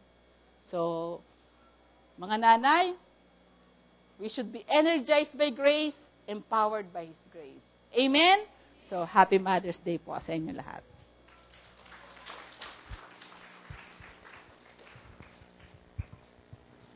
Nais po naming anyayahan ang mga nanay na ipanalangin po namin kayo. Okay po ba yon? Praise the Lord. Nanay ka ba? Tara po. Hallelujah. Energized na nanay. Hali kayo. Alam niyo po, napaka-espesyal na panawagan ang maging nanay. Amen. May kausap ba ako? Okay. Hindi ho lahat ng tao pwedeng maging nanay. Ngunit marami ding mga nanay na aksidente ang pagiging nanay. Hindi po ba? Nais ko pong angyayahan ang lahat ng nanay dito sa harapan. Sa atin pong kapanahunan, kailangan natin yung mga magulang na talagang puspos ng biyaya ng Diyos. Kung naunawaan po natin yung iprinis ni Pastora Mabel, kung 14 ang anak mo, alam niyo po ba na walang anak na magkapareho? May kausap ba ako? Sino dito ang isang anak? Maswerte ka, sister, isang personalidad lang. Amen. Glory to God. Ang pakikibagayan mo, ilan dito ang 3? Magkakaiba, hindi ba?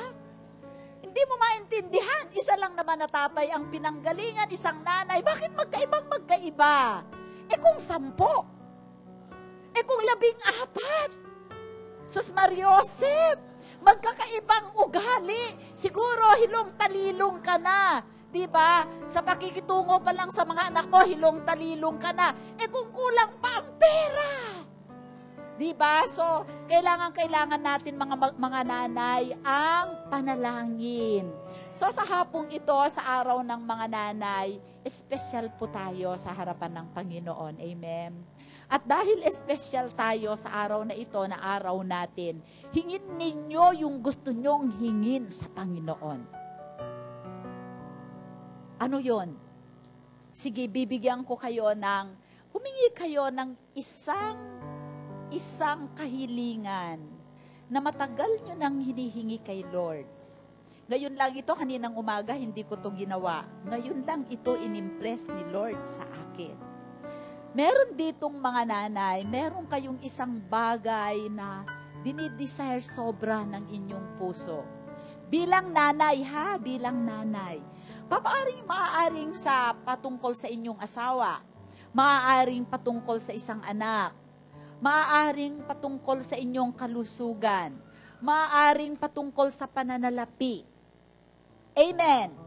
Nakahanda ang Panginoon na tugunin ang panalangin nyo ngayong araw na ito. Sapagkat ito ay araw nyo. Amen? Amen?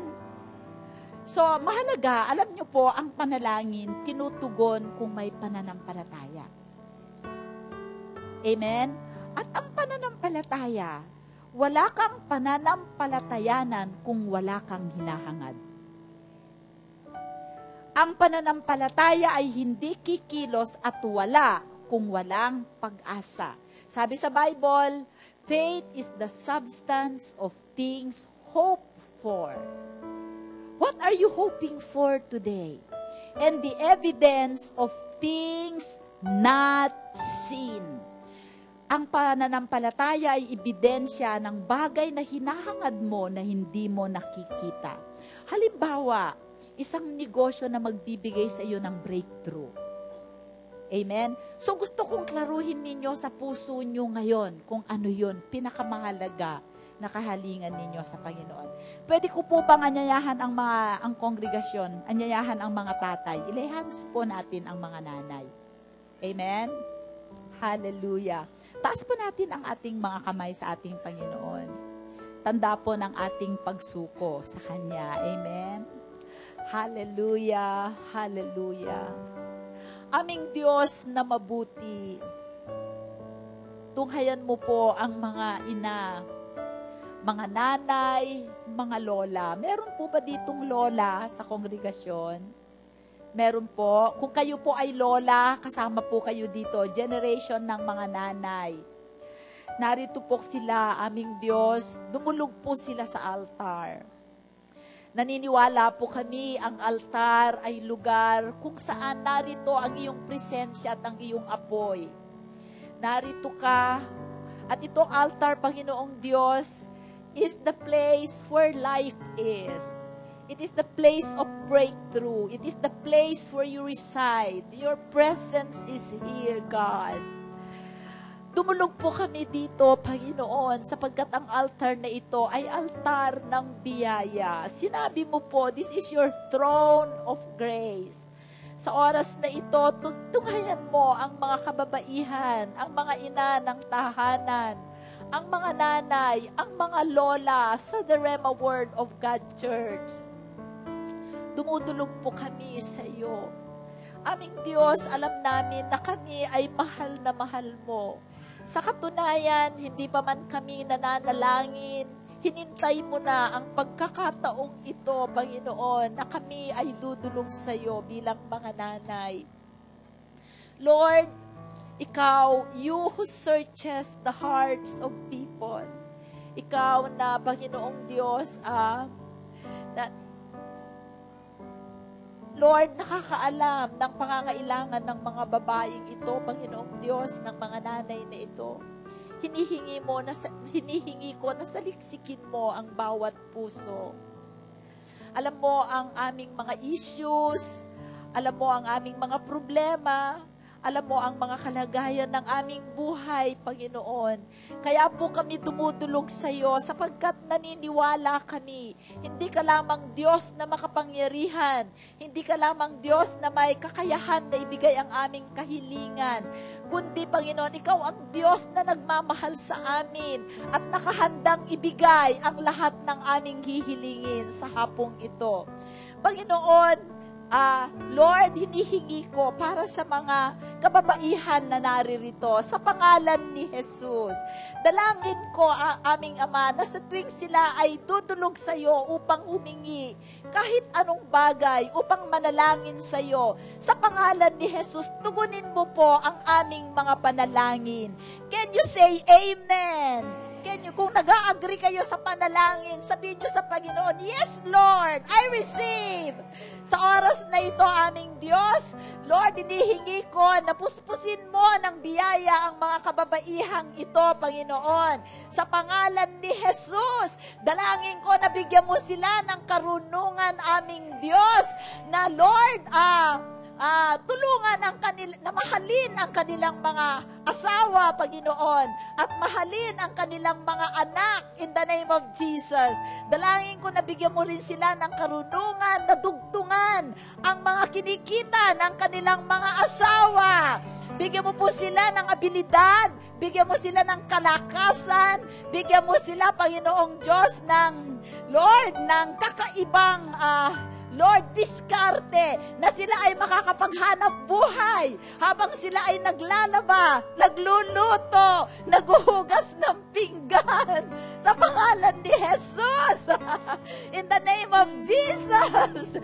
Lord, inihingi ko rin, Panginoong Diyos, na bigyan mo sila ng lakas ng loob, Panginoon, na i-confront, disiplinahin ang kanilang mga anak, lalo na ang kanilang mga teenager na anak, Panginoon. Sa pangalan ni Jesus, idinudulog namin sa iyo, aming Diyos. Kung meron man dito na mga pamilya na namumroblema sa kanilang mga anak na teenager, na Lord, nasiseduce ng mundong ito, sa pangalan ni Jesus, bigyan mo kami ng kakaibang pag-ibig at kakaibang wisdom na Lord, mapagwagian namin ang aming mga anak para sa iyo. At sa oras na ito, kung kayo po ay mayroong anak na ganyan, dalangin ko sa umagang ito, sabihin sa hapong ito, sabihin niyo sa Panginoon, Lord, nais kong manumbalik. Kung sila ay wala sa inyong sambahayan, kung sila ay naliligaw, kausapin ninyo ang Panginoon, brothers and sisters. Kausapin po ninyo kung ano ang pangalan ng batang yan, pangalanan po ninyo. Kung may mga anak kayo na may mga anak na, may asawa na, o merong kinakasama na mali ang relasyon, pakikinggan kayo ng Panginoon. Lord, tinataas namin sa iyo ang aming mga anak, Panginoong Diyos, na merong mga relasyon na hindi maganda. Panginoon, tulungan mo kami na maiwasto sila, Panginoon. At sa pangalan ni Jesus, winawakasan namin lahat ng pakana ng dyablo sa kanilang buhay. And in the name of Jesus, iiwanan nila ang masama sa oras na ito, sapagkat ito ang hinihin namin sa iyo. In the name of Jesus, ang mga asawa na ayaw magtrabaho, ang mga anak na ayaw maghanap buhay, ang mga anak, Panginoong Diyos, na walang ginagawa, dalangin namin na sa oras na ito ay kausapin mo sila. Dumating ang conviction sa kanilang mga puso na Lord, sila ay tumalima sa iyong mga salita at iyong tagubilin. Marami pong salamat sa iyo. Dalangin ko ang sambahayan ng bawat ina na narito sa oras na ito, Panginoon. Kung may mga problema kami sa aming tahanan, dalangin namin ang kapayapaan mo ang dumating sa aming mga tahanan sa hapong ito, O Diyos. Kung may mga mag-asawa na nag-aaway, dalangin ko, Panginoon, na ma-restore ang kanilang mga relationship. Lord, sa aming pagdulog sa inyo, dalangin namin na makakilos ka, aming hinahayaan ka naming kumilos. Padala mo ang anghel mo, padala mo banal na Espiritu, anuman ang mensahero mo. Send their deliverer, O God. This may be a relationship deliverer or a financial deliverer. Lord, magpadala ka ng deliverer mo sa mga anak mo sa hapong ito. Marami pong salamat sa iyo. Dalangin ko, Panginoong Diyos, ang mayamang provision mo sa bawat pangangailangan ng mga sambahayan, ng mga nanay na ito. Lord, sa pangalan ni Jesus, mula sa araw na ito, hindi na kami magkukulang. Turuan mo ang bawat sambahayan, Panginoon, na Lord, ang mag-withdraw ng kayamanan na nagbumula sa iyo. Ikaw ay aming Ama, Panginoon, at hindi ka magkakait sa bawat isa sa amin. Marami pong salamat sa iyo, O Diyos. Dalangin ko ang kagalingan ng sino man sa mga nanay na ito na may karamdaman. Sa pangalan ni Jesus, I speak healing to you right now in Jesus' name. At dalangin ko rin ang aming mga kasama sa bahay, asawa, anak, na hindi pa nakakilala sa iyo, aming Diyos. Pinananampalatayanan namin at nag-agree kami sa prayer. They will come to you in faith. In the name of Jesus. At sila, Panginoong Diyos, kasama namin aming sambahayan ay maglilingkod sa iyo. Marami pong salamat sa iyo, aming Ama. Pananampalatayanan namin ang protection mo sa aming sambahayan. Lalo na po sa mga aming anak na maliliit sa pangalan ni Jesus. We declare immunity from all kinds of sickness. At Lord, kung ang aming mga anak man at mga apo ay may sakit, dalangin ko na ang mga yakap, mga halik at mga ahaplos ng mga nanay na ito ay magdadala ng kagalingan sa kanila, O Diyos. Salamat po sa mga himala na ipaparanas mo sa amin, Panginoon. Lord, nananampalataya kami, Panginoong Diyos, na Ikaw ang magdadala ng kapayapaan, kagalakan at kasapatan sa aming mga sambahayan. Tulungan mo ang mga inang ito na manampalataya sa tuwi-tuwi na sa iyo lamang. At aming Diyos, dalangin ibinibigay namin sa iyo buong buo ang aming buhay at ang aming mga puso. Hinahayaan ka na baguhin mo ang takbo ng aming buhay upang kami, Panginoon, ay makasunod sa iyo at maranasan ang langit sa lupa na kasama ka. Salamat po. Raangkin namin na ang mga panalangin namin sa mga inang ito ay tinugon mo. Tinatanggap namin ang lahat ng ito, Ama, sa pangalan ni Jesus, at lahat ay magsabi ng Amen! Palakpakan natin ang mga nanay. Glory to God. Hallelujah! So, maupo po muna tayo. Meron po tayong pagbalik po natin sa upuan, ihanda na po natin ang ating mga kaloob. Amen? At mga handog. At habang inihahanda po natin yan, kung okay na po kayo, ay dalhin po natin dito sa harap ng altar habang pinapanood po natin yung video presentation at saka yung mga announcement.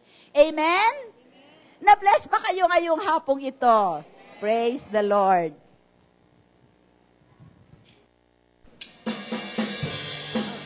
I feel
Mother's Day, Ma. I love you. You're the best, Ma.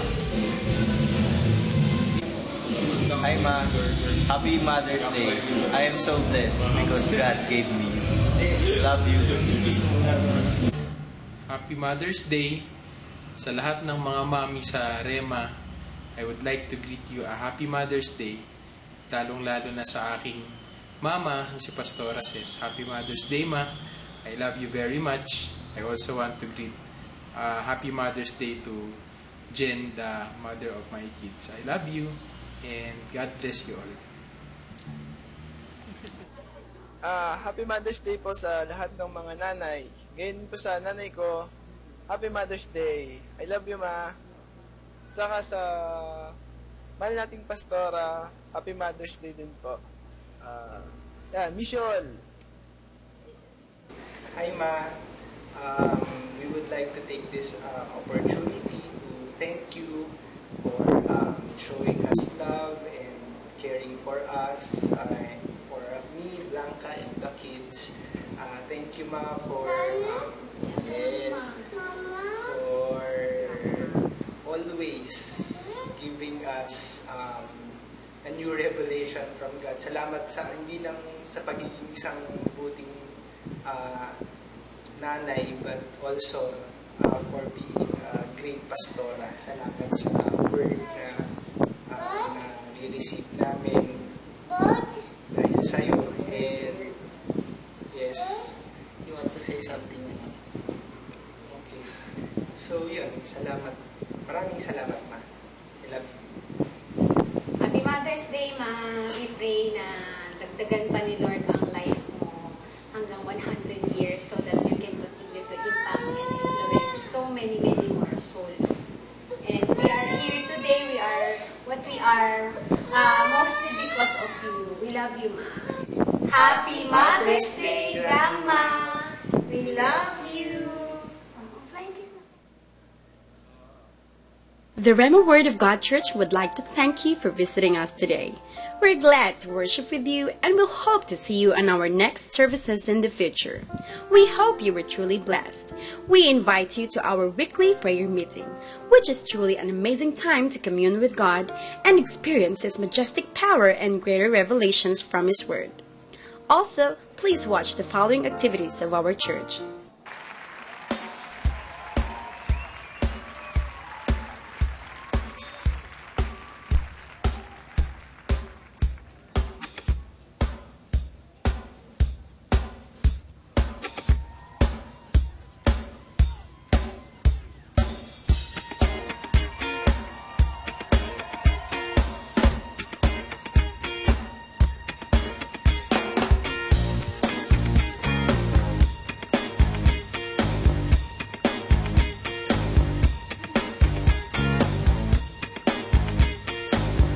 We are so excited for this one-of-a-kind event of the year, so don't miss it. For registration and inquiries, please see Brother Chris or Marlon, or call us on 0922-872-7050. See you all on June 8. Marunong ka bang magpiko? Tumbang preso? Sipa? Patintero kaya? O nais mo bang makasali sa bagong laro ng mga Pinoy, ang Minute to Win It? Bibigyan ng blueprint ang mga contestants para sa first level at dapat na matagumpay na makumpleto ang isang laro sa loob lamang ng 60 segundo. Tayo na't sabay-sabay ng mag-unat ng buto, mag-isip at sumali sa kauna-unahang Rhema Summer Olympics sa May 18, Sabado, 8 a.m. to 2 p.m. There are many ways to connect with us. Why don't you like us on Facebook? Just type in the Rhema Word of God Church, or watch us on Ustream, or join us in our weekly cell group meetings. For those who are interested to join the Rhema Credit Cooperative, we would like you to attend our pre-membership seminar every second and last Saturday of the month at 9 a.m. to 3 p.m. Also, we are now accepting capital shares, loans, and savings applications. For more inquiries, please approach Brother Ed Benson or Sister Sweet Despi. The Rhema Credit Cooperative is in need of cooperative staff. If you are interested, please submit your resume to Sister Sweet Despi or email us at rhemawordchurch@gmail.com. Stay blessed and be fruitful. Praise the Lord! Bago po tayo umalis, nais ko po na batiin ninyo, halikan ninyo, yakapin ninyo yung mga nanay o grandnanay na nagluwal sa inyo. nag-mentor sa inyo. Amen. Come on, tayo po ay tumayo at batiin po natin ang mga nanay sa ating iglesia bago po tayo umalis. Ha? Happy Mother's Day! Oh, oh, oh, oh, oh, oh, oh, oh, oh, oh, oh, oh, oh, oh, I'm casting my cares aside. I'm leaving my past behind. I'm setting my heart and mind on you, Jesus.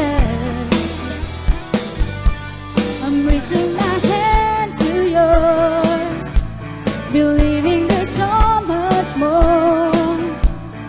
Knowing that all you have in store for me is good, is good. today is the day you have made. I will rejoice and be glad in it.